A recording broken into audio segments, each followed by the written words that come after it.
The origin of churros, those fried lengths of dough rolled in cinnamon sugar, well, it's a little fuzzy. Some say that Spanish shepherds invented them and named them after their cute little sheep called Navajo churro, while others think that Portuguese sailors brought them back on a voyage from China. Either way, Spanish Portuguese explorers eventually brought them to Mexico, where their popularity boomed and they made their way across the border into the U.S. So if you've never had one, you're in for a treat. And today, Christie's going to show us how to make authentic churros at home. That's right, Julia.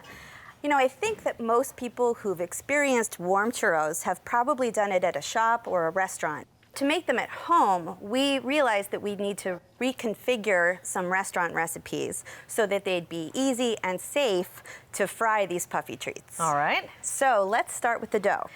I have 2 cups of water, 2 tablespoons of unsalted butter, half a teaspoon of salt, 2 tablespoons of granulated sugar, and 1 teaspoon of vanilla extract.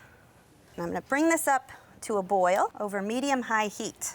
And it looks like my water is just about at a simmer, so I'm going to turn off the heat, and now I'm going to add all of the flour all at once. This is 2 cups of all-purpose flour. So we just want the flour to absorb all of that moisture, and you're not being gentle with this. You really want to make sure. You're not being gentle with I'm that. not. We're trying to create a nice paste. Now I'm going to take this over and put it in my stand mixer. I have a really hot dough here. So I'm just going to mix this on low speed for a minute to cool down the dough a little bit before I add the eggs. Ah, clever. I'm adding 2 large eggs to this mixture. You'll notice that I didn't add any leavener to this dough. I've added the eggs because they're going to contribute some moisture, and they're also going to help trap air so that when the pastry hits that hot oil, it's going to puff up. I just want to mix this for about a minute, and I'm going to do that at medium speed. The dough's ready to go. We're going to go over and start to pipe. Okay. My baking sheet's lined with parchment paper that I've sprayed with vegetable oil spray, so it will release easily. It's important to pipe this while the dough's still warm. The cooler it gets, the firmer it gets. Ah, like cement. Yes. So I'm using a 5/8-inch closed star tip, which gave us just the right shape. I'm just going to pipe these until I have 18 churros. And then we found that if we chilled them for 15 minutes, then we could just easily pick the churros up off the sheet pan and put them into the oil safely. So the churros have been chilling in the refrigerator for 15 minutes. Notice they've relaxed a little bit. Yeah, they slumped a little bit. That's okay. We want them to be relaxed before they take their final bath in the hot oil, which is now about 375 degrees. I'm going to say, that sucker's hot. It's hot, so you need to be careful. We're only going to cook these for about 6 minutes. So I'm going to add these 6 at a time into the hot oil. Whenever you're frying something or adding something to a hot pan, add it towards you and let it fall away. That way no hot oil will splash upon you. And I am going to stir these frequently just to turn them around. They are still a little tacky. It's been about 6 minutes. See how they've puffed up a bit? And now they're nice and dark brown. We're just going to give them a quick drain on a paper towel lined plate for about 30 seconds.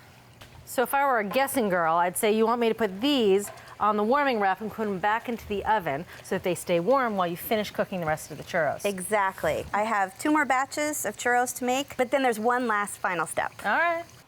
I have a half cup of sugar and 3/4 of a teaspoon of cinnamon. I'm just going to mix this together.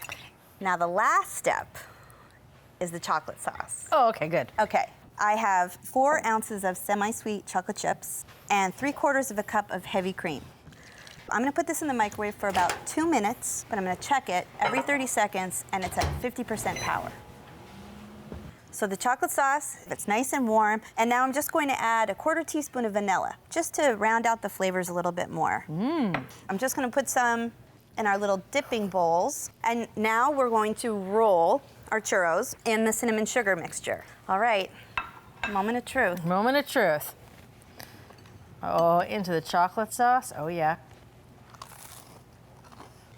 And it's just loose enough to kind of cling, but not be. These are really good. You want to make them at home so you can eat them in private. Oh, man. You know, it has that super crisp outside, but it still has that custardy center. And it's those 2 textures that really make this good. It's the contrast. These are amazing.